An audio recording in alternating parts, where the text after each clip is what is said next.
এ হলো 1000 জনের মধ্যে প্রথম মানুষ যাকে আমরা কানে শুনতে প্রথমবার সাহায্য করছি, আর এ নিজের মায়ের আওয়াজ 4 বছর ধরে শোনেননি। তুমি কি শুনতে পাচ্ছ? I love you.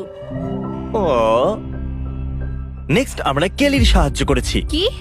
শুটি এবং ও। তার পুরো পরিবারের আওয়াজ এখন সে শুনতে পায়, কিন্তু এ হলো 1000 জনের মধ্যে একজন যাকে আমরা শুনতে সাহায্য করতে পেরেছি।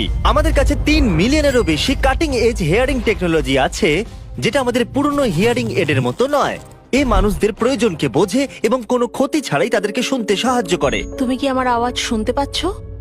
হ্যাঁ। ও মাই গড, এ এ আমার আওয়াজ শুনতে Oh my পাচ্ছে। God. তুমি আমার বাবার জীবন বাঁচিয়েছো। আর আমাদের 10th মানুষটা ছিল আয়েশা। আসলে আমি এনার ভিডিও দেখতাম আর দেখতাম। না এরকম ব্যাপার কি হলো? নয়। না মনে সত্যি হচ্ছে এরকম ব্যাপার এবার আমার নয়। যাওয়া উচিত। না না না নাও এবার টেস্ট করো। মা এখনো তোমাকে শুনতে পাবে না, কিন্তু 1 বলতেই ও শুনতে পাবে। 3, 2, 1।